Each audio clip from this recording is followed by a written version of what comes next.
स्वागत है आपका हिंदी कहानी घर चैनल पर।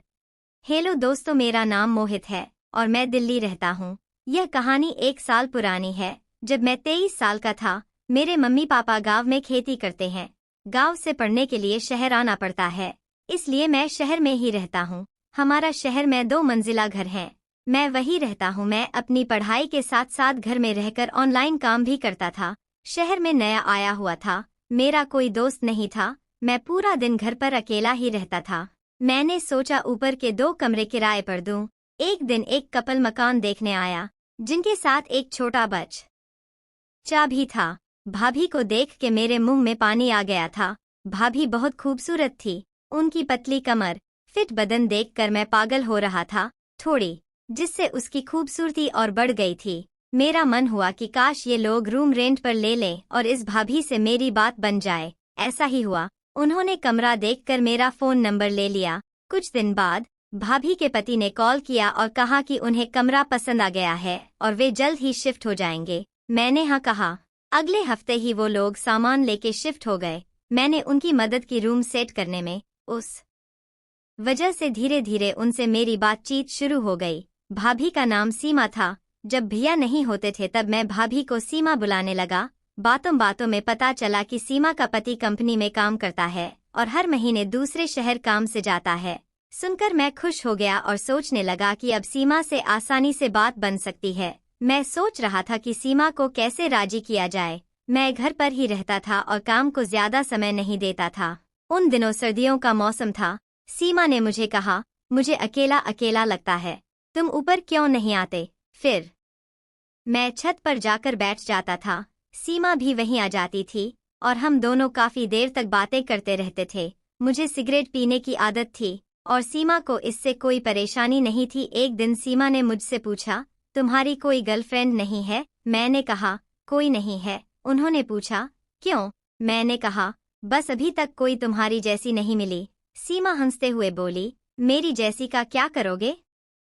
कोई अच्छी सी ढूंढो। मैंने कहा, तुम भी तो अच्छी हो, मुझे तो तुम ही मिल जाओ तो मेरी किस्मत चमक जाएगी। सीमा बोली, मेरा क्या करोगे? मैंने कहा, जो जो मेरे मन में है वह सब करूँगा। उन्होंने पूछा, क्या क्या है तुम्हारे मन में? मैंने कहा, वह सब वक्त आने पर बताऊंगा। तभी सीमा का लड़का सो के उठ गया।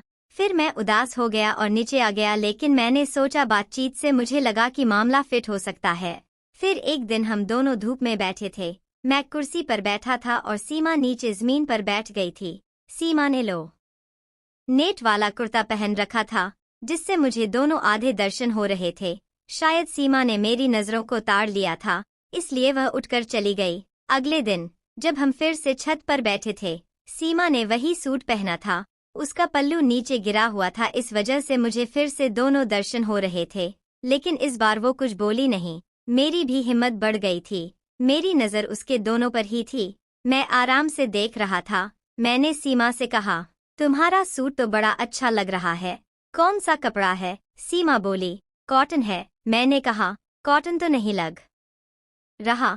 फिर बोली, पकड़ कर देख लो। मैंने सोचा कि यह अच्छा मौका है, तब मैंने अपना हाथ उनकी तरफ बढ़ाया और सूट देखने के बहाने हाथ उसके नरम नरम पर रख दिया। सीमा गुस्से में आग बबूला हो गई और बोली, कपड़ा ऐसे चेक होता है? मैंने कहा, सॉरी, गलती से टच हो गया। सीमा ने कहा, गलती से कुछ नहीं हुआ, जानबूझकर किया है। मैं डर गया और सॉरी बोलकर नीचे आ गया। इसके बाद मैं 2-3 दिन तक ऊपर नहीं गया। फिर मेरे पास व्हाट्सएप पर एक मैसेज आया, जो सीमा का था। उन्होंने पूछा, ऊपर नहीं आते? मैंने कहा, टाइम नहीं होने की वजह से ऐसा है। सीमा ने कहा, आजा जाना, मैं अकेली हूँ, मन नहीं लग रहा। जब मैं ऊपर जा रहा था, मैंने देखा कि सीमा के दरवाजे की तरफ हल्का सा खुला हुआ था। मैंने देखा कि सीमा दारू की बोतल से पैक बना रही थी। मैंने चुपचाप देखा और जब सीमा पी रही थी, मैंने अचानक से कमरे का दरवाजा खोल दिया। दरवाजा खुलने की वजह से सीमा डर गई और बोतल छुपाने लगी। मैंने कहा, कोई बात नहीं, मैं किसी को नहीं बताने वाला और आजकल तो यह सब चलता है। सीमा ने कहा, क्या तुम भी पीते हो? मैंने कहा, नहीं, मैं नहीं पीता, लेकिन आप बुलाएंगी तो जरूर पीऊंगा। सीमा मुस्कुराई। हम दोनों ने 2-2 पैग लगाए और मुझे नशा होने लगा। सीमा ने सिगरेट तो नहीं पी, लेकिन मेरी सिगरेट से 2-3 कश ली। मैंने समझा कि सीमा सर्वगुण संपन्न है। मुझे लगा कि आज सही मौका है। यही सोचकर मैंने सीमा को पकड़ लिया, लेकिन सीमा ने फिर से नाराजगी दिखाई और मुझसे गुस्से में कहा, यह सब क्या कर रहे हो? निकल जाओ मेरे कमरे से। मैं डर गया और सॉरी बोलने लगा। उन्होंने कहा, चले जाओ। मैं उनके कमरे से बाहर आ गया और ऊपर जाना बिल्कुल बंद कर दिया। फिर सीमा का पति भी घर आया था। मुझे रात को बहुत बार ऊपर से आवाज आती थी। मैं समझ गया था कि ऊपर क्या हो रहा है। फिर 15 दिन बाद उसके पति को दूसरे शहर जाना हुआ। तभी सीमा का मैसेज आया। उन्होंने मुझसे सामान्य बातें की और कहा, काफी दिन से तुम्हें देखा नहीं, कहीं बाहर हो क्या? मैंने कहा, नहीं, यहीं हूँ। सीमा ने कहा, नीचे भी आते नहीं हो? मैंने कहा, हाँ, उस दिन की बात तो याद होगी, मैं तुम्हें देखकर बहक जाता हूँ। सीमा ने कहा, कोई बात नहीं, ऐसा हो जाता है कभी कभी जवानी में। मैंने फिर से सॉरी कहा। सीमा ने कहा, आ जाना ऊपर। मैंने कहा, मैं नहीं आ पाऊंगा, मेरा मन भटकने लगता है। सीमा ने पूछा, मतलब? मैंने कहा, मुझे तुम अच्छी लगती हो और तुम्हें देखकर मेरे मन में कुछ कुछ होने लगता है। सीमा एक पल चुप रही और फिर बोली, लेकिन मैं कुछ नहीं कर सकती, मुझे डर लगता है, कहीं किसी को पता चल गया तो क्या होगा? मैंने कहा, नहीं, तुम किसी को नहीं बताओगी और ना ही मैं, तो पता कैसे चलेगा? सीमा ने कहा, ऐसी बातें बताई नहीं जाती, खुद ब खुद फैल जाती हैं। मैंने कहा, ऐसा कुछ नहीं होगा। रात को व्हाट्सएप पर बात करते हुए सीमा ने कहा, मैंने तुम्हें दिन में बुलाया था, तुम आए नहीं। मैंने मजाक में कहा, अब आ जाओ, आज तो भैया भी नहीं है। सीमा ने कहा, हाँ, आ जाओ। मैंने कहा मैं बहेग भी सकता हूँ। उन्होंने कहा, आ जाओ। मेरा सपना सच हो गया था।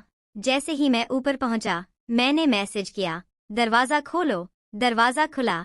सीमा बोली, चलो दूसरे कमरे में चलते हैं, यहाँ मेरा बच्चा सो रहा है।